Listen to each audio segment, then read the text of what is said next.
Affirmationer for mental styrke. Jeg er mentalt stærk og takler udfordringer med ro. Mit sind er klart og fokuseret under pres. Jeg finder styrke i at overvinde indre og ydre hindringer. Jeg er modstandsdygtig og vokser stærkere hver dag. Jeg stoler på min evne til at håndtere vanskelige situationer. Min mentale styrke leder mig gennem alle udfordringer. Jeg omfavner tøffe øjeblik som muligheder til at vokse. Jeg er rolig og selvsikker i møte med modgang. Jeg har kraften til at kontrollere mine tanker og følelser. Jeg finder indre styrke i at møde livets udfordringer. Jeg er udholdende og giver aldrig op mine mål.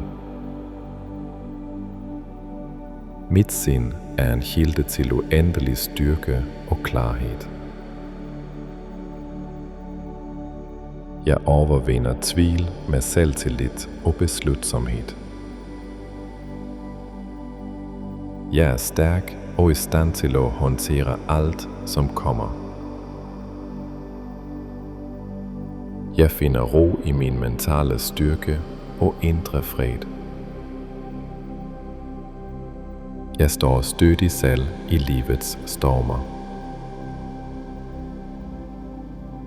Jeg er mester over mit sind og mine reaktioner. Jeg bygger mental styrke gennem refleksion og praksis. Jeg omfavner udfordringer med et stærkt og positivt sind. Jeg er resilient og finder løsninger i vanskelige tider. Min mentale styrke lyser op vejen min.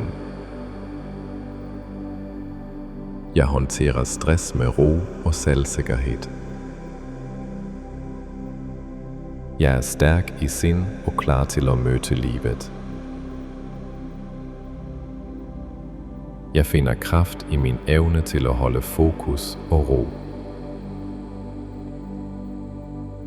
Min mentale styrke er en gave, som bærer mig fremover. Jeg er mentalt stærk og takler udfordringer med ro. Mit sind er klart og fokuseret under pres. Jeg finder styrke i at overvinde indre og ydre hindringer.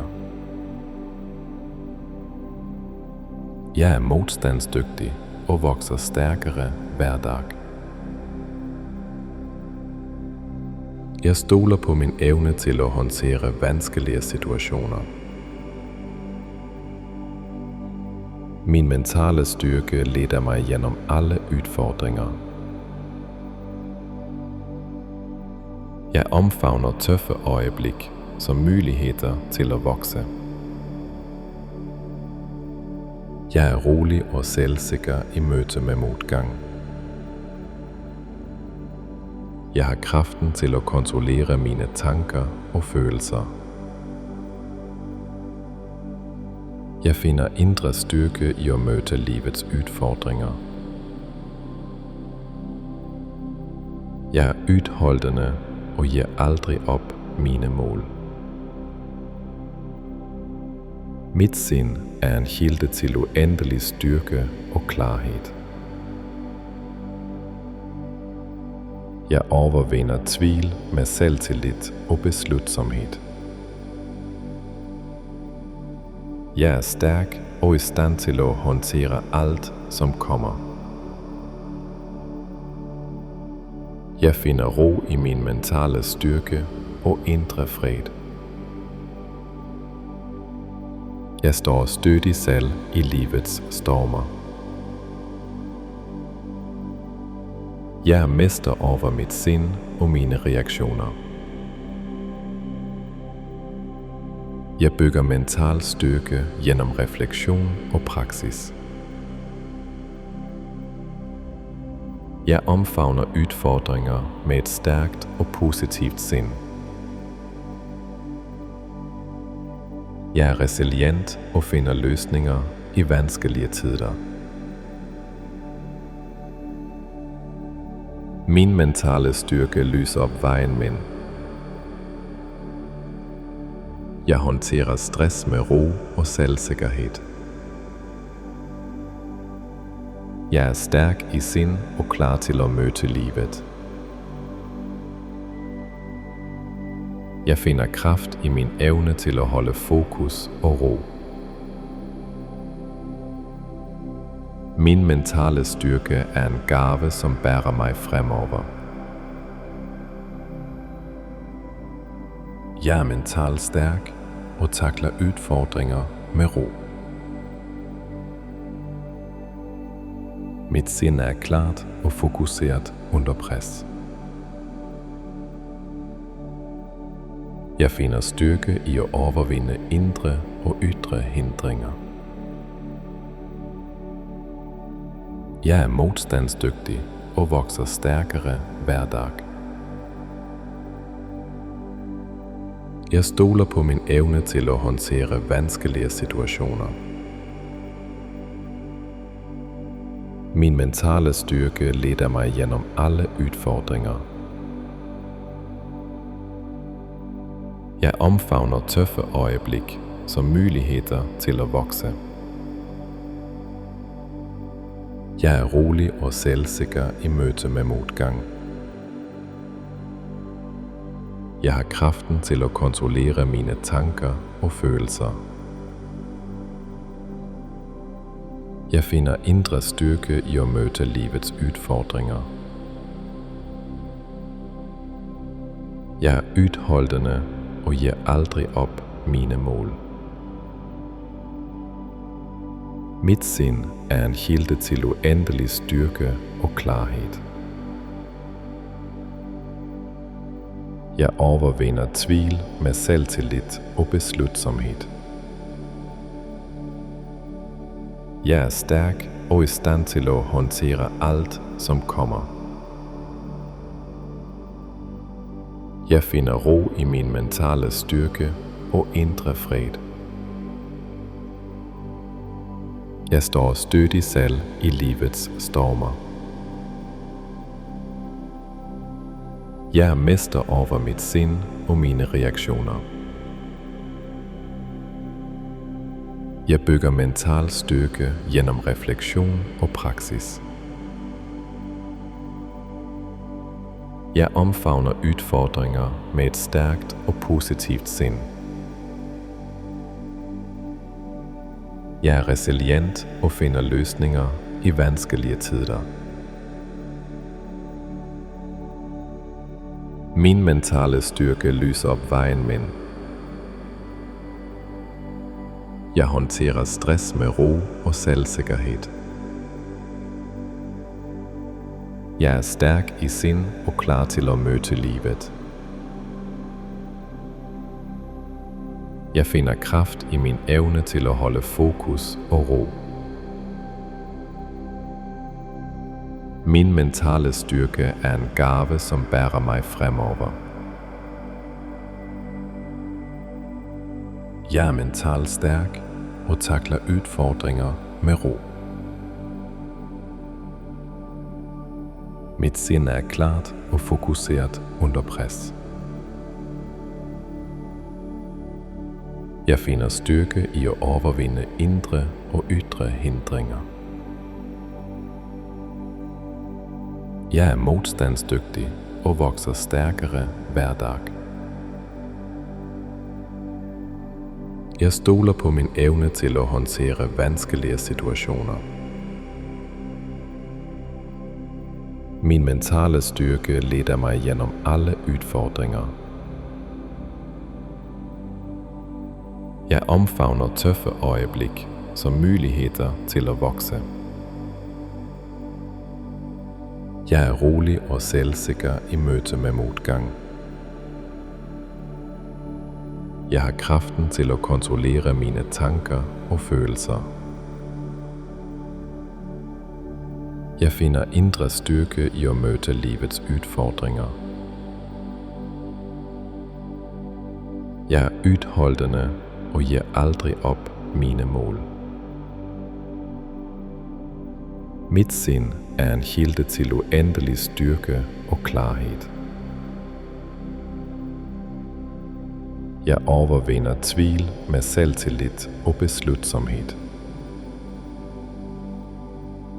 Jeg er stærk og i stand til at håndtere alt, som kommer. Jeg finder ro i min mentale styrke og indre fred.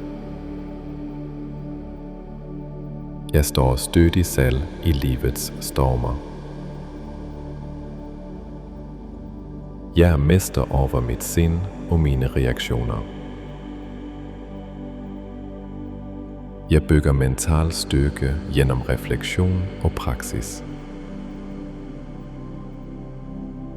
Jeg omfavner udfordringer med et stærkt og positivt sind. Jeg er resilient og finder løsninger i vanskelige tider. Min mentale styrke lyser op vejen min. Jeg håndterer stress med ro og selvsikkerhed.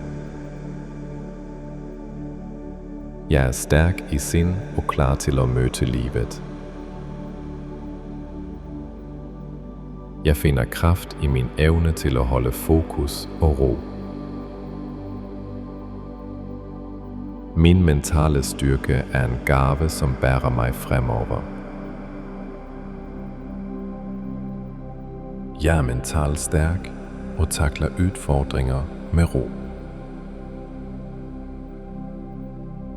Mit sind er klart og fokuseret under pres. Jeg finder styrke i at overvinde indre og ydre hindringer. Jeg er modstandsdygtig og vokser stærkere hver dag. Jeg stoler på min evne til at håndtere vanskelige situationer. Min mentale styrke leder mig gennem alle udfordringer. Jeg omfavner tøffe øjeblik som muligheder til at vokse. Jeg er rolig og selvsikker i møte med modgang. Jeg har kraften til at kontrollere mine tanker og følelser. Jeg finder indre styrke i at møde livets udfordringer. Jeg er udholdende og giver aldrig op mine mål. Mit sind er en kilde til uendelig styrke og klarhed. Jeg overvinder tvivl med selvtillid og beslutsomhed. Jeg er stærk og i stand til at håndtere alt, som kommer. Jeg finder ro i min mentale styrke og indre fred. Jeg står stødig selv i livets stormer. Jeg er mester over mit sind og mine reaktioner. Jeg bygger mental styrke gennem refleksion og praksis. Jeg omfavner udfordringer med et stærkt og positivt sind. Jeg er resilient og finder løsninger i vanskelige tider. Min mentale styrke lyser op vejen min. Jeg håndterer stress med ro og selvsikkerhed. Jeg er stærk i sind og klar til at møde livet. Jeg finder kraft i min evne til at holde fokus og ro. Min mentale styrke er en gave, som bærer mig fremover. Jeg er mentalt stærk og takler udfordringer med ro. Mit sind er klart og fokuseret under pres. Jeg finder styrke i at overvinde indre og ydre hindringer. Jeg er modstandsdygtig og vokser stærkere hver dag. Jeg stoler på min evne til at håndtere vanskelige situationer. Min mentale styrke leder mig gennem alle udfordringer. Jeg omfavner tøffe øjeblik som muligheder til at vokse. Jeg er rolig og selvsikker i møte med modgang. Jeg har kraften til at kontrollere mine tanker og følelser. Jeg finder indre styrke i at møde livets udfordringer.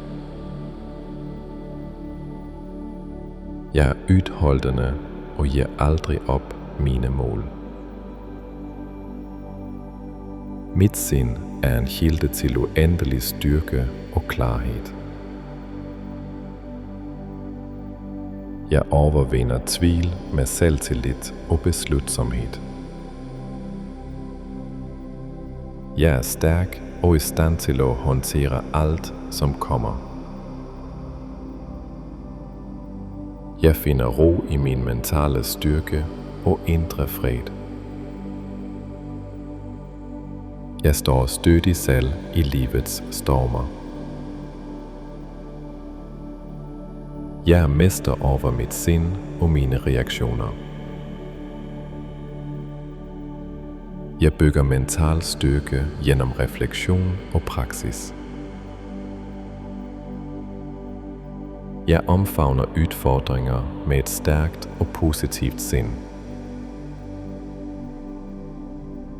Jeg er resilient og finder løsninger i vanskelige tider. Min mentale styrke lyser op vejen min. Jeg håndterer stress med ro og selvsikkerhed. Jeg er stærk i sind og klar til at møde livet. Jeg finder kraft i min evne til at holde fokus og ro.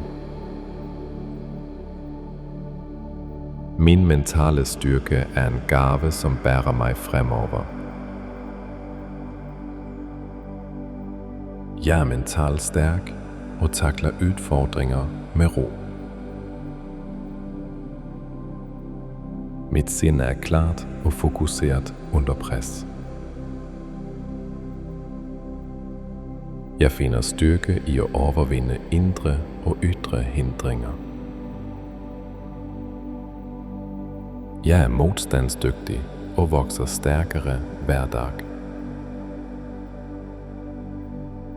Jeg stoler på min evne til at håndtere vanskelige situationer. Min mentale styrke leder mig gennem alle udfordringer. Jeg omfavner tøffe øjeblik som muligheder til at vokse. Jeg er rolig og selvsikker i møte med modgang.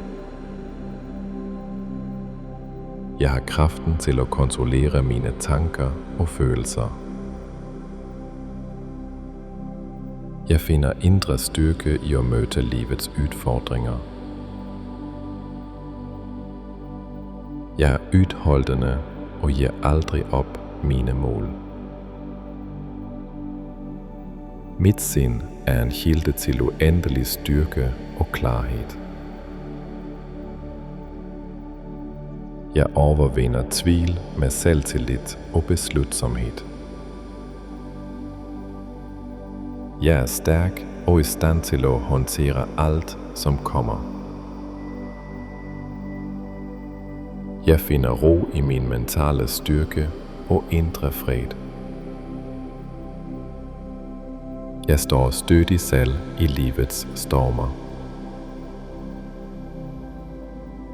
Jeg er mester over mit sind og mine reaktioner. Jeg bygger mental styrke gennem refleksion og praksis.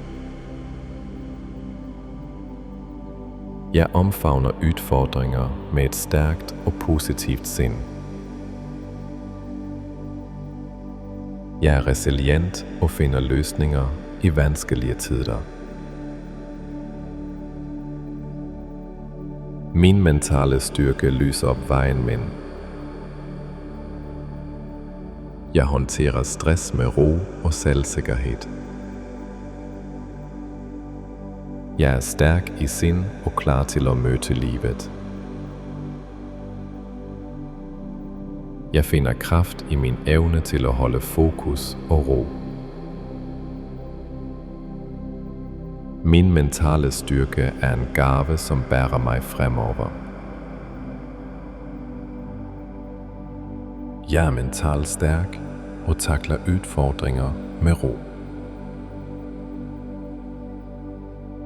Mit sind er klart og fokuseret under pres. Jeg finder styrke i at overvinde indre og ydre hindringer. Jeg er modstandsdygtig og vokser stærkere hver dag. Jeg stoler på min evne til at håndtere vanskelige situationer. Min mentale styrke leder mig gennem alle udfordringer. Jeg omfavner tøffe øjeblik som muligheder til at vokse. Jeg er rolig og selvsikker i møte med modgang. Jeg har kraften til at kontrollere mine tanker og følelser. Jeg finder indre styrke i at møde livets udfordringer. Jeg er udholdende og giver aldrig op mine mål. Mit sind er en kilde til uendelig styrke og klarhed. Jeg overvinder tvivl med selvtillid og beslutsomhed. Jeg er stærk og i stand til at håndtere alt, som kommer. Jeg finder ro i min mentale styrke og indre fred. Jeg står stødigt selv i livets stormer. Jeg er mester over mit sind og mine reaktioner.